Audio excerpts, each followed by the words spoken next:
ప్రణామాలు ప్రభుజీ. హరే కృష్ణ ప్రభుజీ, ప్రణామాలు. రెండవ ప్రణామం. మనము మంగళాచరణ ప్రేయర్ చేసి తర్వాత మన వర్స్ ప్రారంభిద్దాం ఈరోజు. ఓం అజ్ఞానతిమిరాంధస్య జ్ఞానాంజనాశలాకయా చక్షురున్మీలితం యేన తస్మై శ్రీగురవే నమః. శ్రీచైతన్యమనోభీష్టం స్థాపితం యేన భూతలే స్వయం రూపా కదా మహ్యం దదాతి స్వపదాంతికం.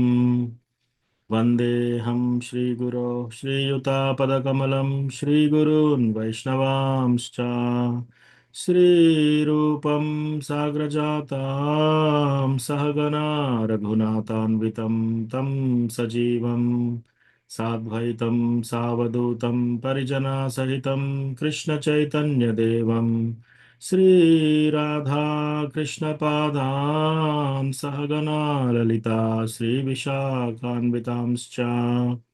హే కృష్ణ కరుణా సింధో దీనబంధో జగత్పతే గోపేశ గోపికాకాంత రాధాకాంత నమోస్తుతే. తప్త కాంచన గౌరాంగీ రాధే వృందావనేశ్వరి వృషభానుసుతే దేవి ప్రణమామి హరిప్రియే. వాంఛాకల్పతరుభ్యశ్చ కృపా సింధుభ్యైవ చ పతితానాం పావనేభ్యో వైష్ణవేభ్యో నమో నమః. జయ శ్రీ కృష్ణ చైతన్య ప్రభు నిత్యానంద శ్రీ అద్వైత గదాధర శ్రీవాసాది గౌరభక్త వృంద. హరే కృష్ణ కృష్ణ కృష్ణ హరే హరే హరే రామ రామ రామ హరే హరే. మత్సమో నాస్తి పాపాత్మా నపరాధీ చ కశ్చన పరిహారేऽపి లజ్జా మే కిం బ్రువే పురుషోత్తమ. యువతీనాం యథా యూనీ యూనాం చ యువతౌ యథా మనోభిరమతే తద్వన్మనో మే రమతాం త్వయి. భూమౌ స్ఖలితపాదానాం భూమిరేవావలంబనం త్వయి జాతాపరాధానాం త్వామేవ శరణం ప్రభో. గోవిందవల్లభే రాధే ప్రార్థయే త్వమహం సదా త్వదీయం ఇతి జానాతు గోవిందో మాం త్వయా సహ. రాధే వృందావనాధీశే కరుణామృతవాహిని కృపయా నిజపాదాబ్జా దాస్యం మహ్యం ప్రదీయతాం. త్రినాదపి సునీచేన తరోరపి సహిష్ణునా మానినా మానదేన కీర్తనీయ సదా హరిః. కథంచన స్మృతే యస్మిన్ దుష్కరం సుకరం భవేత్ విస్మృతే విపరీతం స్యాత్ శ్రీచైతన్యం నమామితం. సంసార దుఃఖ జలదౌ ప్రతితస్య కామా క్రోధాదినక్రమకరే కబలీకృతస్య. దుర్వాసనా నిగడితస్య నిరాశ్రయస్య చైతన్య చంద్రమమ దేహి పదావలంబం. చైతన్య చంద్రమమ దేహి పదావలంబం. ఓం నమో భగవతే వాసుదేవాయ. ఓం నమో భగవతే వాసుదేవాయ. ఓం నమో భగవతే వాసుదేవాయ. నారాయణం నమస్కృత్య నరం చైవ నరోత్తమం దేవీం సరస్వతీం వ్యాసం తతో జయం ఉదీరయేత్. నష్టప్రాయేషు భద్రేషు నిత్యం భాగవత సేవయా భగవతి ఉత్తమ శ్లోకే భక్తిర్భవతి నైష్టికీ. హరే కృష్ణ.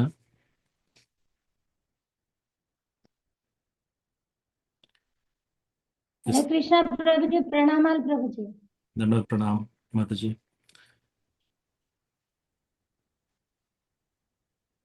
ఇస్కాన్ వరంగల్ భక్తులందరికీ స్వాగతం. ఈరోజు మనకు ఈ భాగవతం చదువుకునే అవకాశం దొరికింది. ప్లస్ మీరందరూ వైష్ణవులు కృష్ణ కథ వినడానికి వచ్చారు. సో మీ అందరికీ నా యొక్క దండవత్ ప్రణామ్. అలాగే మనకి అవకాశం కల్పించిన టెంపుల్ అథారిటీస్కి, ఇస్కాన్ వరంగల్ టెంపుల్ అథారిటీస్ కూడా నా యొక్క కోటి కోటి దండవత్ ప్రణామ్స్. ఈరోజు మనకు అసైన్ చేసిన వర్స్ వచ్చేసి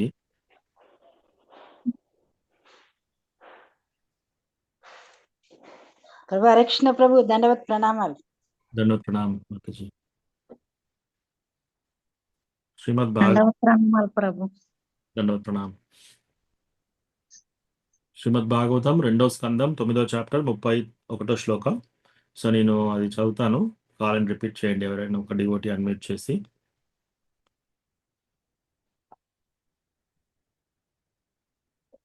శ్రీమద్ భాగవతం 2వ స్కందం 9వ చాప్టర్ 31వ శ్లోకం. 2:9:31.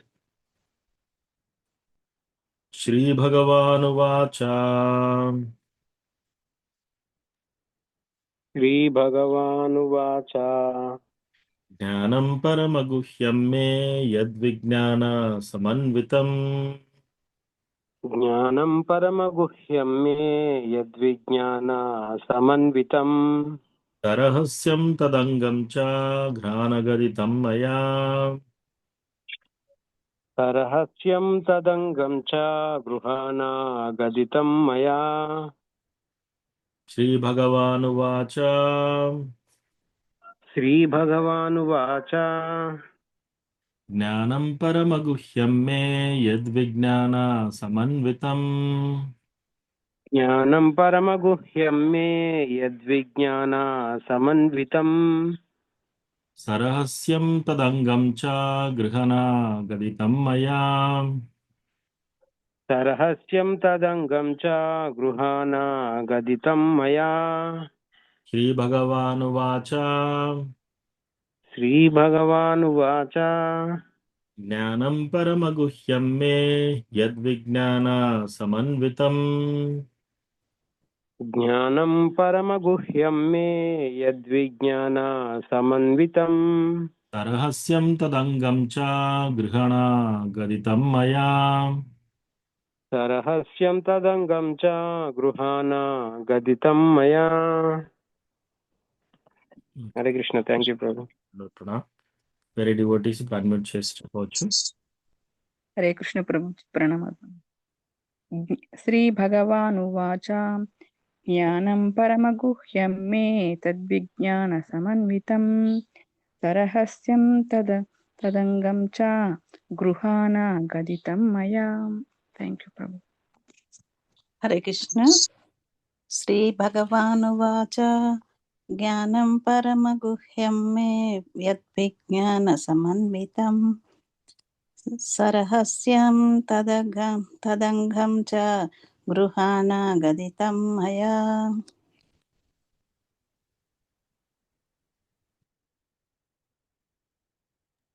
హరే కృష్ణ ప్రభుజీ. శ్రీ భగవానువాచ జ్ఞానం పరమగుహ్యం మే యద్విజ్ఞాన సమన్వితం సారహస్యం తతంగం చ గృహాణ గతితం మయా. హరే కృష్ణ ప్రభు. హరే కృష్ణ ప్రభుజీ ప్రణామాలు. శ్రీ భగవాన్ ఉవాచ జ్ఞానం పరమగుహ్యం మే యద్విజ్ఞాన సమన్వితం సరహస్యం తదంగం చ గృహాణ గదితం మయా. Thank you Prabhuji. హరే కృష్ణ ప్రభుజీ.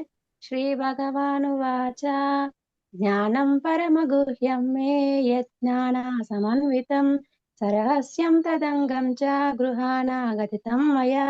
హరే కృష్ణ ప్రభుజీ.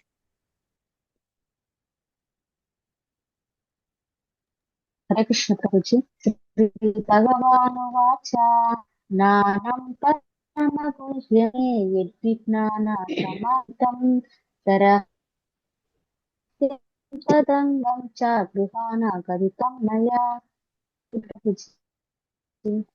ప్రభుజీ. శ్రీకృష్ణ భగవానువాచ జ్ఞానం పరమం గుహ్యం మే యద్విజ్ఞాన సమన్వితం సరహస్యం తదుద్గం చ గృహాణ గదితం మయా.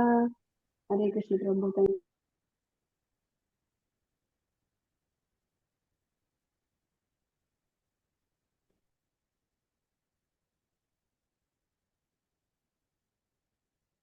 Okay.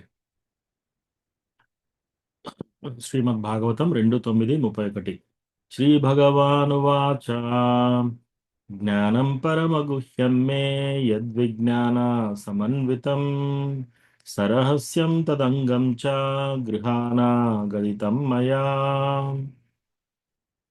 Translation and purport by His Divine Grace A.C. Bhaktivedanta Swami Srila Prabhupada. Srila Prabhupada ki jai. The personality of Godhead said, knowledge about me as described in the scriptures is very confidential. and it has to be realized in conjunction with devotional service. The necessary paraphernalia for that process is being explained by me. You may take it up carefully. So, ఇక్కడ మనకు భగవంతుడు బ్రహ్మగారితో మాట్లాడుతున్నాడు అనమాట. So ఇంతకు ముందు చాప్టర్లో మనం చూసినట్లయితే చాలా ప్రశ్నలు అడుగుతారు. ఎవరు? పరీక్షిత్ మహారాజు సుఖదేవ గోస్వామిని ఎన్నో ప్రశ్నలు అడుగుతాడు అనమాట. సో దాంట్లో ఆన్సర్ చేస్తూ చేస్తూ వస్తున్నాడు ఇక్కడ. ఎవరు? సుఖదేవ గోస్వామి ఆన్సర్స్ చెప్తున్నాడు. తద్వారా మనకు బ్రహ్మ అసలు క్రియేషన్ ఎలా అయింది, బ్రహ్మ అంటే ఎవరు, ఆ బ్రహ్మ యొక్క డిస్కషన్లోకి వచ్చారు. ఆ డిస్కషన్కి వచ్చేసి బ్రహ్మ ఫస్ట్ ఆయనే గర్భోదశాయి విష్ణు నాభి నుండి ఉద్భవించేసి, సో ఆ బ్రహ్మ ఆ గర్భోదశాయి విష్ణు ఎలా వస్తారు? సో కృష్ణ భగవానుని యొక్క మొదటి అంశ అయిన బలరాముడు, కృష్ణ నుంచి బలరాముడు వస్తాడు. బలరాం నుంచి సంకర్షణ, బలరాం నుంచి ఆది చతుర్వ్యూహ వస్తుంది. దాంట్లో ప్రద్యుమ్న, అనిరుద్ధ, సంకర్షణ, వాసుదేవ. ఆ సంకర్షణ నుంచి మళ్ళీ ఎక్స్పాన్షన్ వచ్చేసి నారాయణ. ఆ నారాయణ నుంచి మళ్ళీ ఎక్స్పాన్షన్ రెండోసారి ద్వితీయ చతుర్వ్యూహ వస్తుంది. సంకర్షణ, అనిరుద్ధ, ప్రద్యుమ్న, వాసుదేవ. ఆ ద్వితీయ సంకర్షణ నుంచి రకరకాలుగా మనకు అవతారాలు వస్తాయన్నమాట. ఒకటి లీలా అవతారాలు, రామలీల, నరసింహలీల, వామన లీల, ఇదంతా లీల చేస్తాడు కాబట్టి అది లీలా అవతారాలు. తర్వాత మన్వంతర అవతారాలు. ప్రతి మనువుకు భగవంతుడు ఒక అవతారంలో వస్తాడు, అది మన్వంతర అవతారం అవుతుంది. తర్వాత గుణావతారాలు, భగవంతుడు సత్వగుణం, రజోగుణం, తమోగుణంలో కూడా ఆయనే ఆ గుణాలలో కూడా అవతరించాడు. శివుడు తమోగుణ అవతారము, బ్రహ్మ రజోగుణ అవతారము, విష్ణు సత్వగుణ అవతారం. ఓకే, సో అట్లా గుణావతారాలు, లీలా అవతారాలు చూసాము, గుణావతారాలు చూసాము, మన్వంతర అవతారాలు చూసాము, తర్వాత శక్తి ఆవేశ అవతారం. ఒక్కొక్కసారి భగవంతుడు ఒక జీవికి శక్తి ప్రసాదించేసి శక్తి ఆవేశ అవతారంలాగా వస్తాడు. ఉదాహరణకి నారదముని ఒక డివోటీ, కానీ ఆయనకి శక్తి ఆవేశ అవతారం. తర్వాత అలాగే పరశురాముడు కూడా శక్తి ఆవేశ అవతారం అంటారు. ఆ తర్వాత పురుషావతారాలు. సో పురుషావతారాల్లో 3 పురుషావతారాలు ఉంటాయి. ఒకటి కారణోగతశాయి విష్ణు, కారణ మహాసముద్రంలో. సో ఇప్పటి వరకు మనం చూసిందంతా ఓన్లీ స్పిరిచువల్ వరల్డ్, ఓన్లీ ఆధ్యాత్మిక ప్రపంచం. సో ఆధ్యాత్మిక ప్రపంచంలో ఎవరైతే జీవులు కృష్ణకి మనం ఎందుకు సేవ చేయాలి, నేనెందుకు ఎంజాయ్ చేయకూడదు అని ఎప్పుడైతే జీవి అనుకుంటాడో వాళ్ళని ఏం చేస్తారంటే ఒక బొమ్మరిల్లాగా కట్టేసి దేవుడు టైం అవుట్ ఇస్తాడనమాట. ఇప్పుడు ఎవరైనా తల్లి వంట చేస్తున్నప్పుడు పిల్లలు వచ్చేసి నేను చేస్తాను, నువ్వే వంట చేస్తున్నావు, నేనెందుకు వంట చేయకూడదు అంటే అప్పుడు ఏం చేస్తారంటే ఒక చిన్న కుకింగ్ సెట్ కొనిస్తారు వాళ్ళకి. నిజమైన వస్తువులు ఇవ్వకుండా ఒక చిన్న పొయ్యి, తర్వాత చిన్న ప్లాస్టిక్ పెయినము, ప్లాస్టిక్ స్పూన్స్ అవన్నీ ఇచ్చేసి నువ్వు ఆడుకోపో అని చెప్తారనమాట. సో అప్పుడు ఆ పిల్లలు ఏం చేస్తారు, నిజంగానే వాళ్ళు వంట చేస్తున్నట్టుగా ఆడుకుంటారనమాట. సో అట్లాగే మనం కూడా ఏం చేస్తామంట, కృష్ణ ఎందుకు ఎంజాయ్ చేయాలి ప్రతిసారి, నేనెందుకు ఎంజాయ్ చేయకూడదు అన్నప్పుడు కృష్ణ ఏం చేస్తాడు, మనకు కూడా ఒక టాయ్ హౌస్, ఒక చిన్న kitchen set, plastic kitchen set ఇచ్చినట్టు తల్లిదండ్రులు కృష్ణ ఏం చేశాడంటే మళ్ళీ ఈ యొక్క మెటీరియల్ వరల్డ్ క్రియేట్ చేశాడనమాట. ఈ యొక్క భౌతిక ప్రపంచం. ఈ ఒక్క భౌతిక ప్రపంచంలో ఓకే నువ్వు ఇంజనీర్ లాగా కావాలనుకుంటున్నావు, నువ్వు ఇంజనీర్ లాగా ఎంజాయ్ చేయపో, నువ్వు సైంటిస్ట్ అవ్వాలనుకుంటున్నావు, నువ్వు సైంటిస్ట్ కావైపో, నువ్వు డాక్టర్ అయిపో, నువ్వు తల్లి అయిపో, నువ్వు తండ్రి అయిపో, నువ్వు హెడ్ మాస్టర్ అయిపో. అట్లా రకరకాలుగా ఎవరెవరికి ఏ ఇంక్లినేషన్స్, ఏ కోరికలు ఉన్నాయో అవన్నీ తీర్చుకోవడానికి మనందరం ఇక్కడికి వచ్చాం. సో ఈ బొమ్మరిల్లు, దీని పేరేంటి, భౌతిక ప్రపంచం.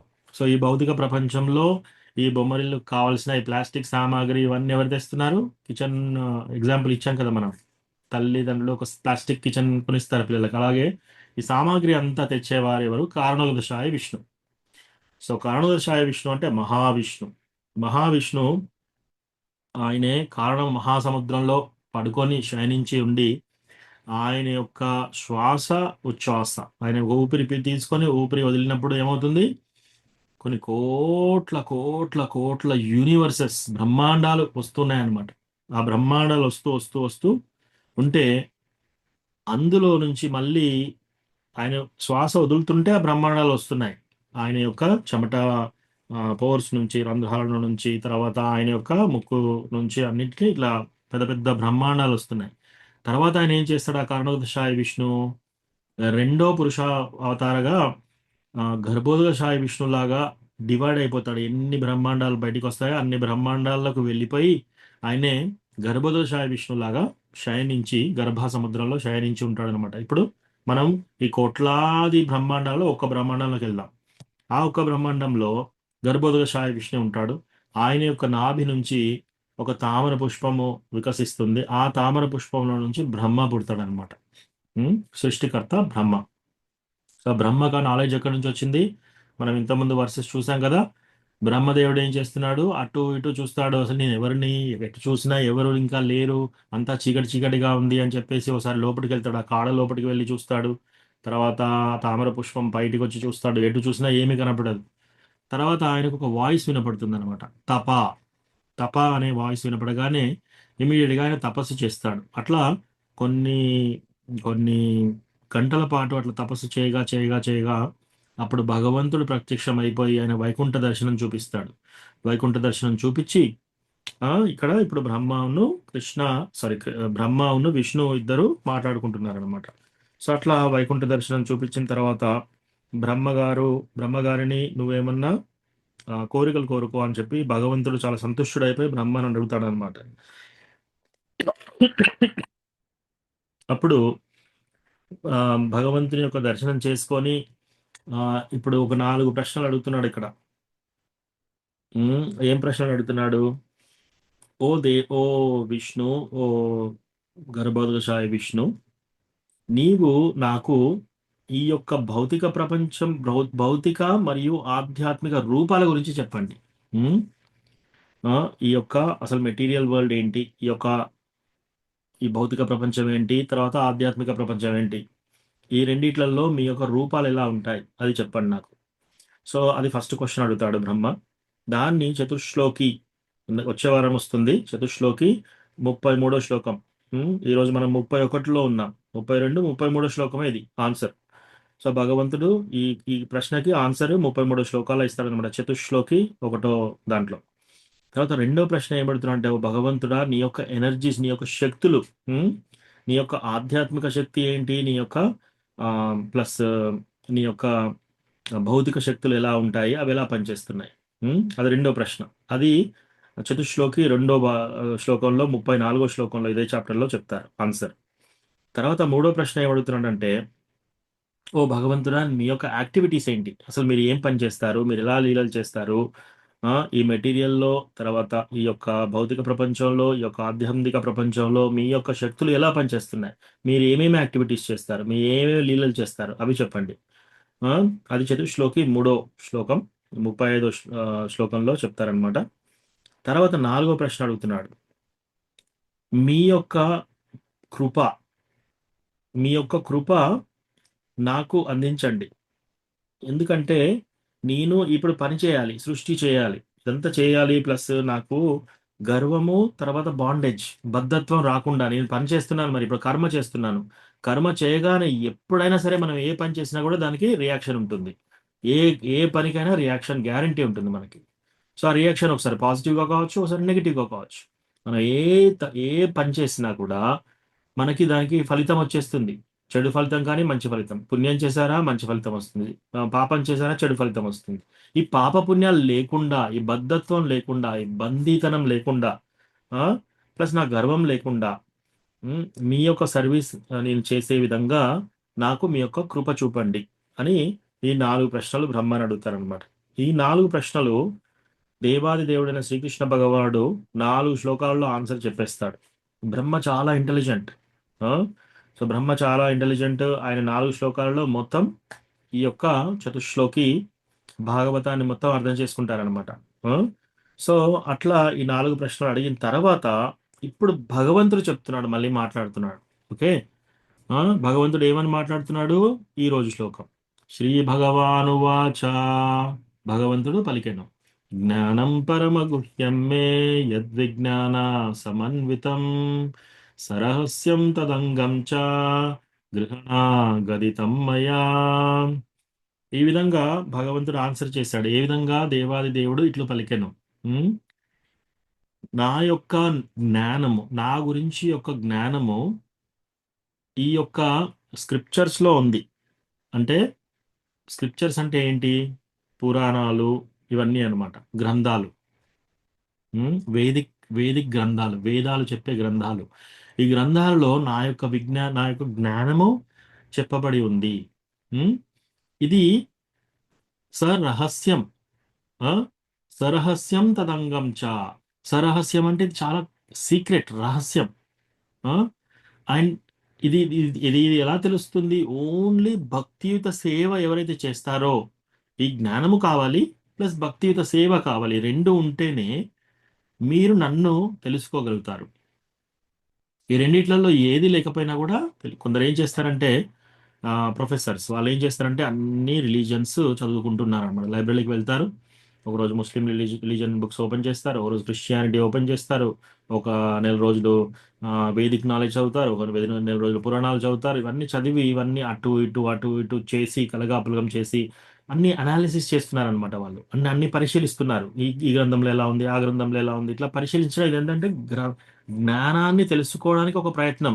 కానీ వాళ్ళు భక్తియుత సేవ చేయట్లేరు కాబట్టి వాళ్ళకి ఈ జ్ఞానం దక్కదు. ఈ యొక్క భగవంతుడు అనేది అర్థం కాదు.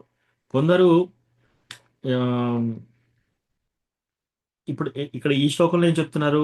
ఏ జ్ఞానమైనా సరే, నా గురించి తెలుసుకున్న జ్ఞానము దేంట్లో ఉంది? గ్రంథాలలో ఉంది, స్క్రిప్చర్స్ లో ఉంది.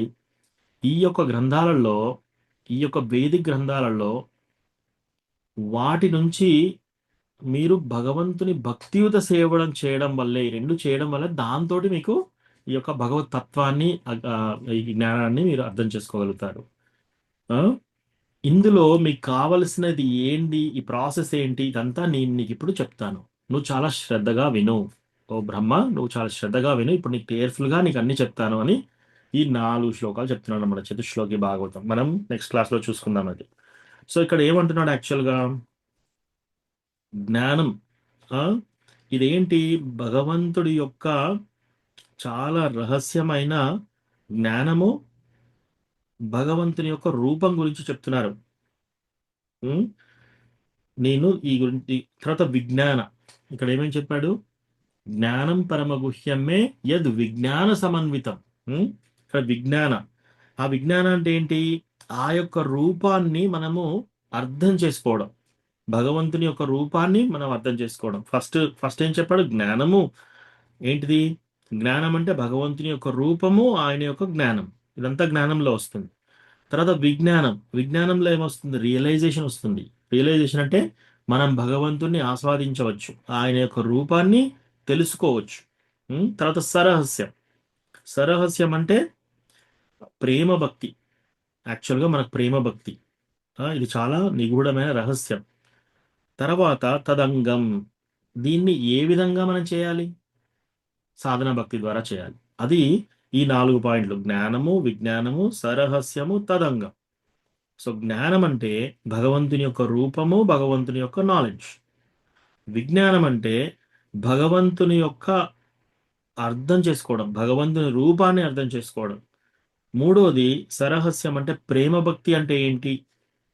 తర్వాత 4వది, అవన్నీ పొందాలంటే మనం ఏం చేయాలి? సాధనా భక్తి చేయాలి. సో అదేంటి?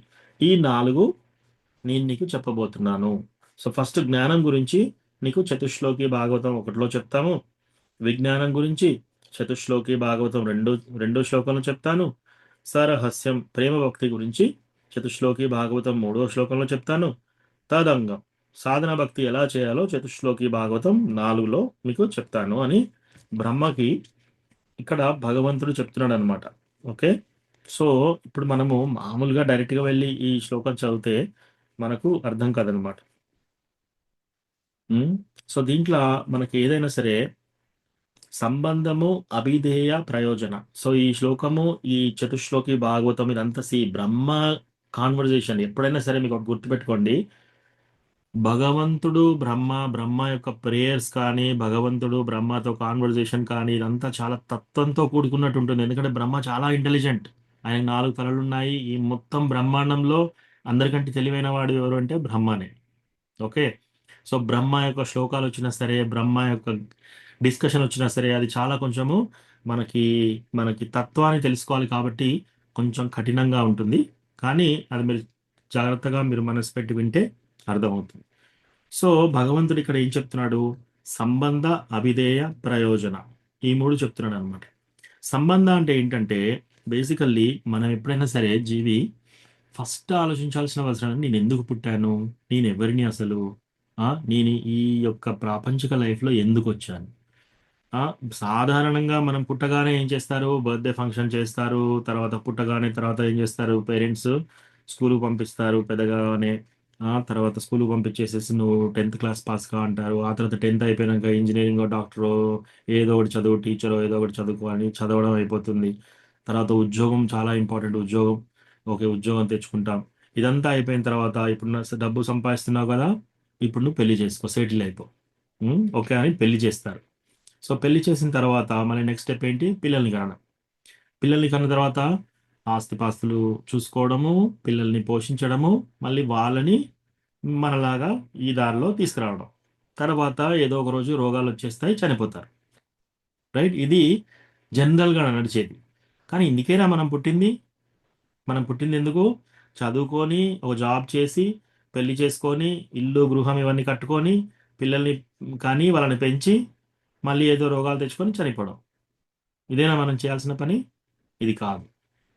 సో మనకి వీళ్ళందరూ చెప్పేది, అందరూ చేసేది ఇది కాదు యాక్చువల్లీ. ఇవన్నీ ఈవెన్ పశువులు కూడా చేస్తున్నాయి. పశువులు కూడా పిల్లల్ని కంటున్నాయి. పశువులు కూడా జన్మెత్తాయి. పశువులు కూడా పిల్లల్ని కంటున్నాయి. పిల్లల్ని కొన్ని రోజులు పోషిస్తున్నాయి. ఆ తర్వాత పిల్లలు వెళ్ళిపోతారు. ఆ తర్వాత పశువు వృద్ధాప్యంలోకి వెళ్ళిపోతుంది. పశువు చనిపోతుంది. మరి మనం చేయాల్సింది ఏంటి? అది సంబంధ. సంబంధ అంటే ఏంటి? అసలు నేనెవరిని, భగవంతుడు ఎవరు, నాకు ఆ భగవంతుడికి ఉన్న సంబంధం ఏంటి, అది. సో సంబంధ అంటే జ్ఞానం. సో భగవంతునితో మనకున్న సంబంధం ఏంటి తెలియజేసేది జ్ఞానం. ఆ తర్వాత ఆ జ్ఞానాన్ని మనం ఎట్లా అప్లై చేయాలి, ఆ జ్ఞానం తెలుసుకున్నాం, దాన్ని మనం ఎట్లా అప్లై చేయాలి, అది విజ్ఞానం. ఓకే, జ్ఞానము తర్వాత విజ్ఞానం, ఇదంతా ఈ రెండు సంబంధాలనే ఉంటాయి. తర్వాత అభిధేయ. అభిధేయ అంటే మనము ఈ భక్తియుత సేవ ఎలా చేయాలి. ఓకే, మనకు సంబంధం ఏర్పడింది, నేనెవరిని, భగవంతుడు ఎవరు, నాకు భగవంతునికి ఉన్న సంబంధం ఏంటి, అది తెలుసుకోవడానికి మన రెండు అంగాలు ఉన్నాయి ఇక్కడ, జ్ఞానము విజ్ఞానము, ఇదంతా ఓకే. తర్వాత మనం ఆ సంబంధం, ఆ భగవంతుని గురించి తెలుసుకోవాలంటే ఒక ప్రాసెస్ కావాలి మనకి. ఆ రోజు మనం ఏం చేయాలనేది, ఆ ప్రాసెస్ సాధన భక్తి, అది అభిధేయాలో చెప్పారు మనకి. కానీ అసలు ప్రయోజనం ఏంటి? ఇదంతా చేస్తున్నాం కానీ దీని ప్రయోజనం ఏంటి? అది ప్రయోజన అంటారు. అదేంటంటే భగవంతుని యొక్క ప్రేమ భక్తి. సో యాక్చువల్గా మనకు కావాల్సింది లాస్ట్కి ఏంటి? భగవంతుని యొక్క ప్రేమ భక్తి, అది ప్రయోజన. ఆ? సో అట్లాగే భగవంతుడు కూడా ఇక్కడ మనకు ఈ శ్లోకంలో కూడా సంబంధ, అభిధేయ, ప్రయోజన గురించి చెప్తున్నారనమాట. ఓకే, అయితే శిల ప్రభుపాద్ మనకు ఆ,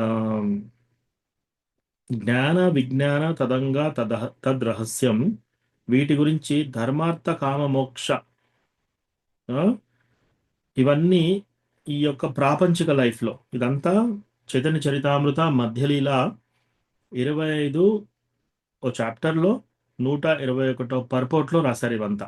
ఉం? ఆ తర్వాత శ్రీల జీవ గోస్వామి, మన యొక్క ఆచార్య, ఆరుగురు గోస్వాముల్లో ఒక గోస్వామి అయిన శ్రీల జీవ గోస్వామి భగవత్ సందర్భాలు రాశారు. సో ఆ భగవత్ సందర్భాలో అనుచ్ఛేద 95లో ఏ విధంగా చెప్పాడు? ఒక ఇంట్రడక్షన్ ఇచ్చేటప్పుడు రూట్ వర్స్ ఈ చతుశ్లోకి ఆ, 3 తత్వాల గురించి చెప్తుంది అని రాశాడు. ఏంటది? జ్ఞానం విజ్ఞానం, ఆ, 1-2 వర్స్లో జ్ఞానం విజ్ఞానం గురించి చెప్తారు. సరహస్యం తదంగం, అది 3వ-4వ శ్లోకంలో చెప్తారనమాట. ఇదేంటి? రహస్యం భక్తి తదంగం సాధనం ఇత్యేష. సో ఇది అన్నమాట. ఇది చెప్తున్నారు ఇక్కడ.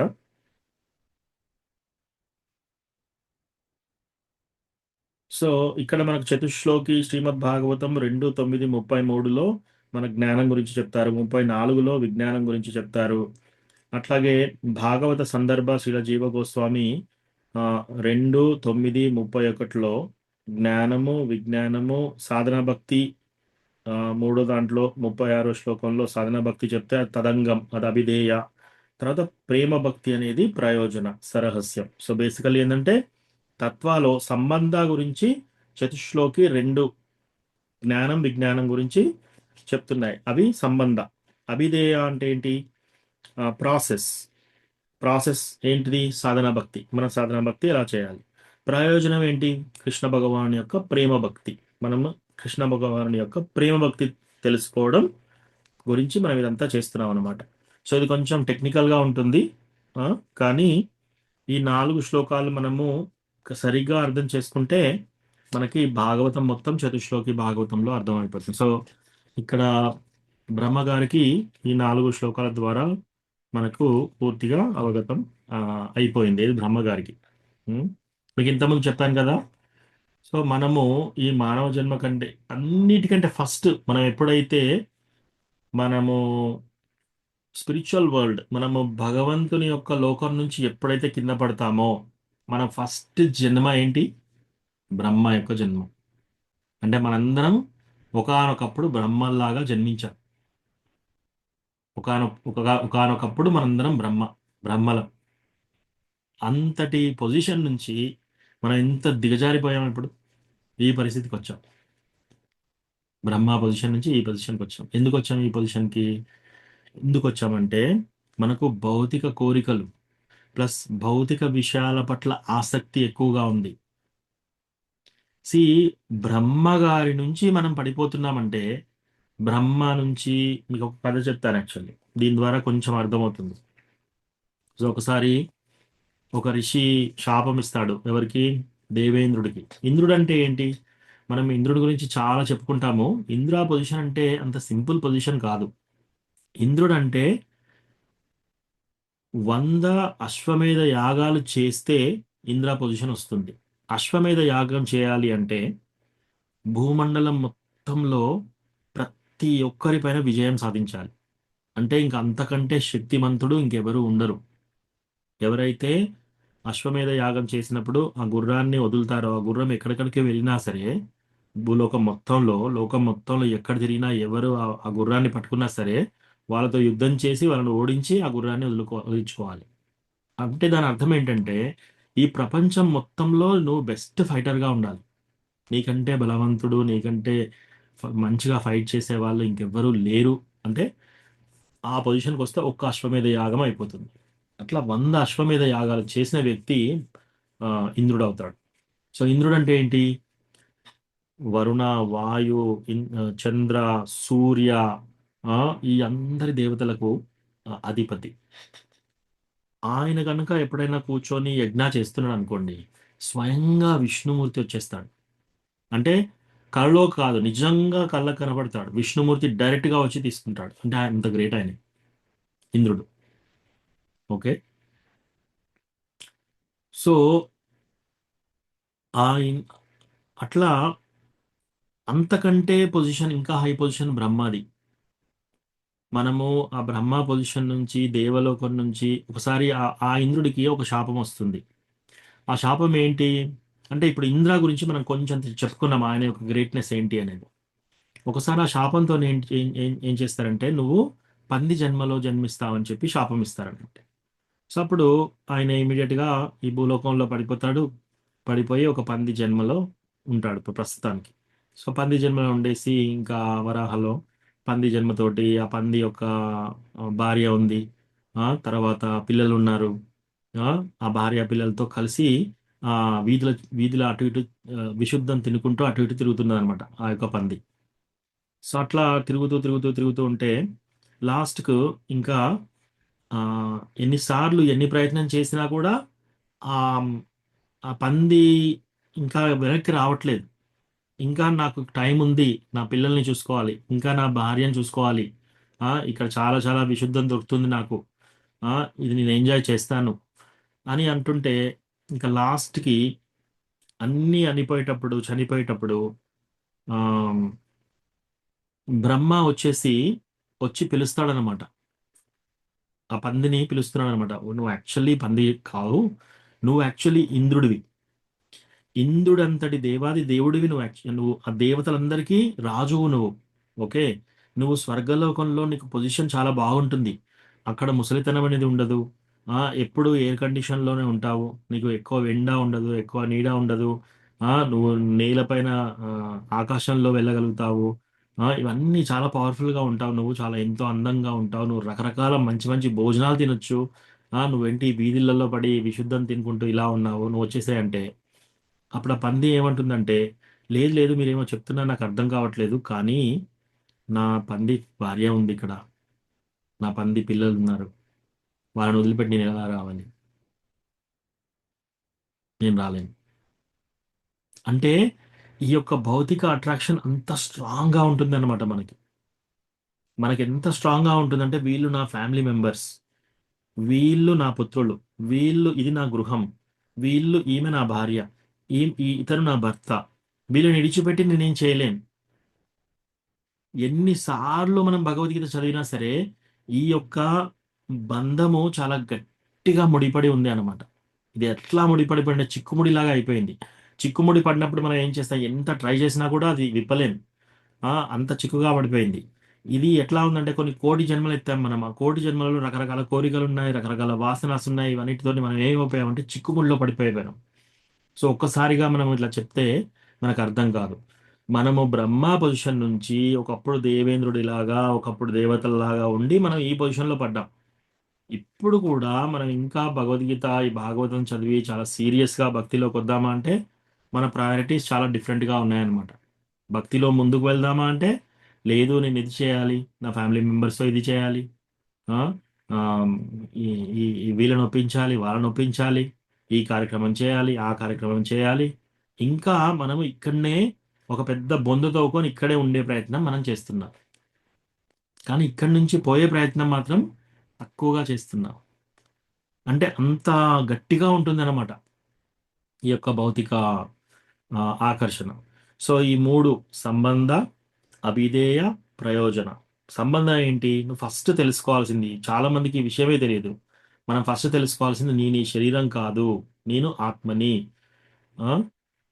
శ్రీమద్ భాగవతం పదే పదే చెప్తుంది అనమాట. ఎవరైనా సరే యస్యాత్మ బుద్ధి గుణపే త్రిధాతుకే స్వదీ కలత్రాదీషు భౌమ ఇజ్జదీహి యత్తీర్థ బుద్ధి శరీరేణ కర్హిచిత్ సయేవ గోకర. ఎవరైతే ఈమె నా భార్య, ఇతను నా భర్త, వీళ్ళు నా ఫ్యామిలీ మెంబర్స్ అని ఎవరైతే అనుకుంటారో, ఎవరైనా ఒక దేవాలయానికి వెళ్ళేసి అక్కడ ఒక కుంట ఉంటుంది, అక్కడ ఆ కోనేరు, దాంట్లో దిగి స్నానం చేసేసి వచ్చేసారు అనుకోండి. చాలా మంది వెళ్తారు కదా, పుష్కరాలకు వెళ్ళి స్నానం చేసి వస్తారు, ఇటు వెళ్ళి ఈ నదిలో స్నానం చేస్తారు, అటు వెళ్ళి ఆ నదిలో స్నానం చేసి ఇంటికి వచ్చేస్తారు.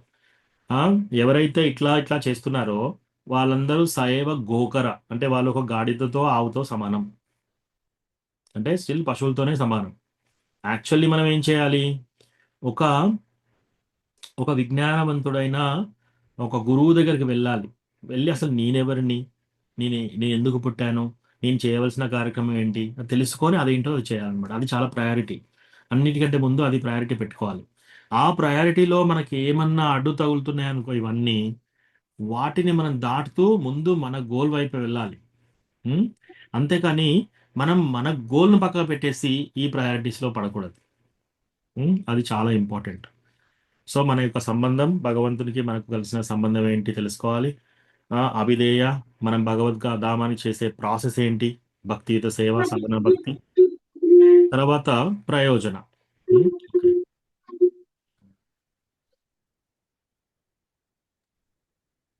శ్రీల ప్రభుపాదికి జయ.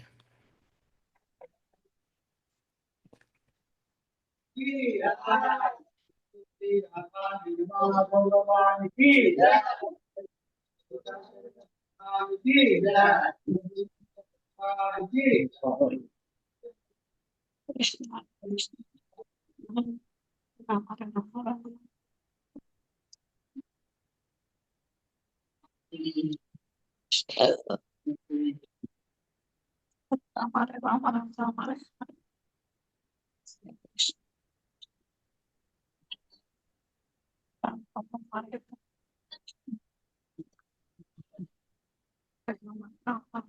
श्री श्री गौरनिताय की जय।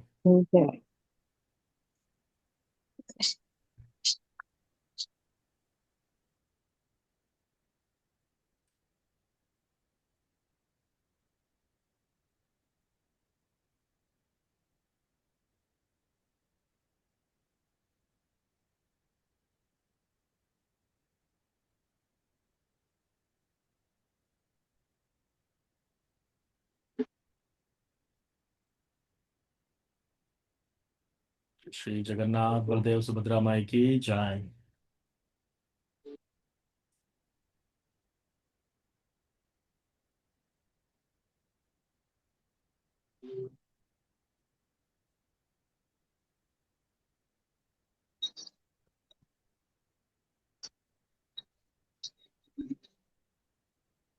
सिंहदेव की जय। जय श्री श्री राधा नीला माधव की जय। श्री राधा की जय। लक्ष्मण सिंहदेव की जय।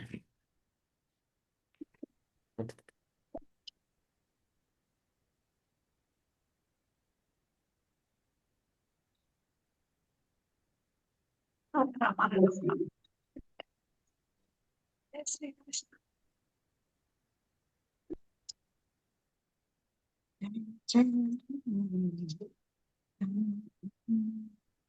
హరే కృష్ణ. సో ఈ మన సంబంధ అభిధేయ ప్రయోజన వీటి గురించి తెలుసుకోవాలి. సో మనకి 4 శ్లోకాలలో చతుశ్లోకి నెక్స్ట్ వారంలో ఆ పై వారంలో వచ్చే 4 శ్లోకాల్లో మనకు తెలిసిపోతుంది. దాంట్లో ఫస్ట్ శ్లోకంలో మన జ్ఞానం విజ్ఞానం గురించి చెప్తారు. భగవంతుని యొక్క రూపము, ఆ రూపాన్ని మనం ఎలా తెలుసుకోవాలి ఆ 2 శ్లోకాల్లో. తర్వాత అభిధేయాలో 36వ శ్లోకంలో మనకి సాధనా భక్తి అంటే ఎలా చేయాలి అని చెప్తున్నారు. 35వ శ్లోకంలో ప్రేమ భక్తి ప్రయోజన అంటే ఏంటి, సరహస్యం, ప్రేమ భక్తి అంటే ఏంటి, దాన్ని మనం ఎలా సాధించాలి సాధనా భక్తి ద్వారా, అది 36వ శ్లోకంలో చెప్తారనమాట. సో అది ఈరోజు భగవంతుడు ఒక ఇంట్రడక్షన్ లాగా ఇచ్చాడనమాట. నేను నీకు 4 చెప్తాను అని, ఇంకా నెక్స్ట్ శ్లోకాలలో 4 శ్లోకాలు వివరిస్తాడనమాట భగవంతుడు. సో అది బ్రహ్మగారు తెలుసుకొని అలా చేస్తారు. ఓకే, సో ఇది ఈరోజు ఒక శ్లోకం. ప్లస్ ఈ వారం మనకి బలరాం జయంతి. సో బలరాం జయంతి, బలరాం అంటే ఆది గురు. ఓకే, సో బలరాం జయంతి అమెరికాలో వచ్చేసి ఎల్లుండి ఉంది, శుక్రవారం రోజు. ఇండియాలో ఏ రోజు చేస్తున్నారు బలరాం జయంతి? ఎవరైనా అన్మ్యూట్ చేసి చెప్తారా? శనివారం ప్రభు. శనివారం. ఓకే, సో ఇండియాలో శనివారం, అమెరికాలో శుక్రవారం బలరాం జయంతి. సో మనం బలరాం జయంతి ఎందుకు చేయాలి, బలరాముని గురించి చిన్నగా చాలా సంక్లిప్తంగా చెప్పుకుందాం. సో ఫస్ట్ కృష్ణ వచ్చేసి కృష్ణ రసరాజ్. సో ఆయనే అన్ని రసాలు ఆస్వాదించే రాజు, రసరాజ్. ఆయనకి ఎంజాయ్ చేయడానికి ఒక కంపెనీ కావాలి. ఒక్కడు ఎంజాయ్ చేయలేడు కదా, అలాగే ఒక కంపెనీ కావాలి. సో అందుకని యాక్చువల్గా రాధాకృష్ణ ఇద్దరు ఒకటే. అట్లాగా అతను ఆయన ఎంజాయ్మెంట్ ఎన్హాన్స్ చేసుకోవడం కోసము రాధారాణిగా మళ్ళీ ఇట్లా 2 రూపాలుగా వస్తారనమాట. అట్లా ఫస్ట్ ఎక్స్పాన్షన్ కూడా బలరాముడు. సో బలరాముడు ఏమేం చేస్తాడు, గోలోక బృందావన్లో మీకు చెట్టు నేల ఇవన్నీ కూడా ఏంటి, బలరాముడి యొక్క ఆయనే, బలరాముడే. కృష్ణ వేసుకునే దుస్తులు ఎవరు, బలరాముడే. కృష్ణ వేసుకునే నగలెవరు, బలరాముడే. కృష్ణ యొక్క ఫ్లూటు, కృష్ణ యొక్క జనయు థ్రెడ్, బ్రాహ్మణ థ్రెడ్, అవన్నీ కూడా బలరాముడే అనమాట. పల్లకి ఏదైనా సరే, ఛత్రి, ఇదంతా కూడా బలరాం ఎక్స్పాన్షన్ అయిపోయి మొత్తం ఈ గోలోక బృందావన్ కూడా ఎక్స్పాన్షన్ అంతా చేసింది బలరాముడే. ఎందుకు, కృష్ణకి సంతోషాన్ని ఇవ్వాలి, అందుకని ఆయన సేవ చేస్తున్నాడు. ప్లస్ బలరాముడు అన్ని రసాల్లో ఉన్నాడు అనమాట. ఆయనే శాంతరసాలో ఉన్నాడు. శాంతరసాల్లో మొత్తము ఈ ప్లానెట్ మొత్తం, గోలోక బృందావనం మొత్తము, తర్వాత అక్కడున్న చెట్లు పుష్పాలుగా తర్వాత ఆయన శాంతరసం నుంచి దాస్యరసంగా కూడా కృష్ణకి ఆ, చాలా చాలా సేవ చేస్తున్నాడు అనమాట. ఆయన కుర్చీ కూడా, ఆయన యొక్క ఫ్యాన్, ఆయన యొక్క అన్ని ఏదైనా సరే ఆయనకు సేవ చేయడానికి ఎక్స్పాండ్ అయ్యి ఆయనకు అందిస్తున్నాడు అనమాట. సో అట్లా దాస్యరసంలో ఉంటాడు. తర్వాత ఆ, సఖ్యరసంలో ప్రతిసారి ఎప్పుడైనా ఆడుకోవడానికంటే కృష్ణ బలరాం ఇద్దరు వెళ్ళి ఆడుకుంటున్నారు అనమాట. సో అట్లా ఫ్రెండ్గా, ఒక దోస్తులాగా, ఒక ఫ్రెండ్ లాగా కూడా సఖ్యరసలో ఉన్నాడు.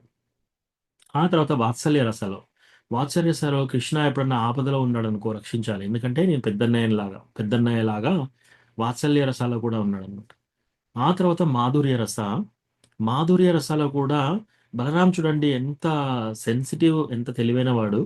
డైరెక్ట్ గా ఆయన వెళ్తే కృష్ణ తమ్ముడు కదా, ఆయన యొక్క సంతోషం భంగం అయిపోతుందని బలరాముడు అనంగ మంజరిలాగా వస్తాడనమాట. అనంగ మంజరిలాగా వచ్చేసి ఆయనకి ఆ మాధుర్య రసంలో కూడా చేస్తున్నారు అనమాట. సో అట్లా అన్ని రసాలలో కూడా సేవించింది బలరాముడు. సో మనకి బలరాముడు యొక్క ఎప్పుడైనా చూస్తే మీరు ఆయన నాగలి పట్టుకొని ఉంటాడు అనమాట. నాగలి ఎందుకు? దున్నడానికి, నేలని దున్నడానికి, ఫర్టైల్ చేయడానికి. సో అట్లా మన మనకు కూడా భక్తి రావాలి అంటే ఫస్ట్ ఏం చేయాలి? మన యొక్క హృదయంలో కూడా దున్నాలన్నమాట. మన యొక్క హృదయంలో కూడా నాగలిని దున్ని మనం కరెక్ట్గా మన యొక్క అనర్థాలు తీసేసి మన హృదయం బాగున్నప్పుడు కృష్ణకి అక్కడ వచ్చి ఉండే అవకాశం చేసేది ఎవరు? బలరాముడు. మనకు భక్తి ఇచ్చేది బలరాముడే, కృష్ణకి పరిచయం చేసేది బలరాముడే. మన భక్తి యొక్క శక్తి, బలము, ఆధ్యాత్మిక శక్తి, మనకు స్పిరిచువల్ శక్తి రావాలి అన్న బలరాముడే. సో ఈ బలరాముడు ద్వారానే మనం కృష్ణాన్ని చేరుకోగలుగుతాం. మనం డైరెక్ట్గా కృష్ణాన్ని ఎప్పుడు చేరుకోలేము అనమాట. సో ఈ బలరాం జయంతి, ఈ ఉత్సవం ప్రతి ఒక్కరూ వెళ్ళండి. ప్రతి ఒక్కరూ ఈ ఉత్సవంలో పాల్గొనండి. ప్లస్ టెంపుల్కి వెళ్ళి ఏదైనా ఒక సేవ చేసి, ఆ రోజు బలరాం పూర్ణిమ ఆ రోజు ఉపవాసం ఉంటుంది. సో ఆ ఉపవాసం టైమ్స్ తెలుసుకోండి లోకల్ టెంపుల్ ద్వారా. హాఫ్ డేనా, ఫుల్ డేనా, ఇప్పటి వరకు ఫాస్టింగ్ చేయాలనేది. ఆ తర్వాత టెంపుల్కి వెళ్ళి బలరాంకి మంచిగా ప్రార్థన చేయండి, మాకు భక్తి సరిగా అర్థం కావాలి అని చెప్పి. ప్లస్ గురుతత్వ, మనకి ఈ ప్రపంచంలో మనం కృష్ణాని మనల్ని చూడాలంటే నిత్యానందరాం కానీ బలరాముడు కానీ చూడాలి. కృష్ణాని డైరెక్ట్గా మనం చూడలేము. కృష్ణ కంటే మర్సిఫుల్ ఎవరు? రాధారాణి కూడా మనల్ని చూడాలంటే ఏంటి? ఎవరి మర్సీ కావాలి? గురువు మర్సీ కావాలి. అంటే బలరాం మర్సీ కావాలి, నిత్యానందరాం మర్సీ కావాలి మనకి. ఆ బలరాముడు నిత్యానందరాం మర్సీ ఉంటేనే అవుతుంది. ఆయన మర్సీ మనకి ఎప్పుడు వస్తుంది? మనం జగాయి మాదాయిల దగ్గరికి వెళ్ళి, ఈవెన్ జగాయి మాదాయి మీరు చూసినా కూడా వాళ్ళు ఎంతో బందిపోట్లు, వాళ్ళకు కూడా భక్తి ఇచ్చింది ఎవరు? నిత్యానందరామే అడిగితే అప్పుడు ప్రాధాన్యపడితేనే చైతన్య మహాప్రభు వాళ్ళకి భక్తి ఇస్తాడనమాట. సో మీకు ఎక్కడైనా సరే భక్తిలోకి మనం అడుగు పెట్టాలి అంటే బలరాముడి యొక్క పర్మిషన్ కావాలి. బలరాముడు ఇస్తేనే మనకు వస్తుంది. కాబట్టి బలరాముడిని మంచిగా ప్రార్థన చేసుకోండి ఆ రోజు. ప్లస్ నేను కూడా ఒక ప్రేయర్ చేస్తున్నాను అందరికీ. అందరం ఒక ప్రేయర్ చేద్దాం. డియర్ శ్రీ చైతన్య మహాప్రభు, డియర్ నిత్యానంద ప్రభు, డియర్ బలరామ, మీకు సమ్మతమైతే, మీకు ఇష్టమైతే మా అందరికీ, కాల్లో ఉన్న అందరికీ కూడా కృష్ణ భగవానుని భక్తి అంటే ఏంటి, నిజంగా మనకు సంబంధ, అభిధేయ, ప్రయోజన, ఈ విషయాలు సంక్లిప్తంగా మనకు అర్థం చేసుకొని ఆ విధంగా మనం మెదులుకునే ఎనర్జీ మనకి ఇవ్వమని చెప్పి, ఆ యొక్క ఇంపార్టెన్స్ మనకు భక్తిలోకి వచ్చిన తర్వాత కూడా భక్తి చేసేంత ఇంపార్టెన్స్ మనకు అందరికీ రావాలని చెప్పి, ప్లస్ అందరూ కూడా మంచి సంబంధాలతో అపరాధాలు చేయకుండా భగవంతుని భక్తిలో ముందుకు వెళ్ళాలని నిత్యానందరాం బలరాంని వేడుకుందాం మనం. Thank you so much. ఈ ప్రార్థనతో ఎవరైనా ఏకీభవిస్తే అన్మ్యూట్ చేసి హరే కృష్ణ చెప్పండి. హరే కృష్ణ హరే కృష్ణ హరే కృష్ణ హరే కృష్ణ హరే హరే కృష్ణ హరే రామ హరే రామ హరే రామ హరే హరే రామ హరే రామ రామ హరే హరే. హరే కృష్ణ ప్రభుజీ ప్రణామాలు. హరే కృష్ణ ప్రభుజీ హరే కృష్ణ ప్రభు, ధన్యవాదాలు ప్రభు. హరే కృష్ణ ప్రభుజీ ప్రణామాలు ప్రభుజీ. ప్రణామం. ఎవరికన్నా ప్రశ్న ఏమన్నా ఉంటే కూడా అడగండి. ఏమైనా కామెంట్స్ ఉన్నా కూడా హరే కృష్ణ ప్రభుజీ ప్రణామాలు ప్రభుజీ. ప్రణామం. హరే కృష్ణ ప్రభు ప్రభు ప్రభుజీ మనం ధన్యవాదాలు ప్రభు. మంచి చేస్తే మంచి, చెడు చేస్తే చెడు మనకి వెంటనే వస్తాయి అంటారు కదా ప్రభుజీ. మరి అక్కడ మేము ఇక్కడ ఒక చిన్న ల్యాండ్ లో ఇరుక్కుపోయి చాలా సఫర్ అవుతున్నాం ప్రభుజీ. అంటే ఇది కూడా మేము చేసిందేనా ప్రభుజీ? చేసి మనము ఒక మంచి చేస్తే మనకు మంచి వెంటనే జరుగుతుందా, మనం చెడు చేస్తే వెంటనే చెడు జరుగుతుందా, దానికి ఆన్సర్ చూద్దాం ఫస్ట్. సో ఇమ్మీడియట్ గా జరగకపోవచ్చు, దాన్ని బట్టి ఉంటుంది.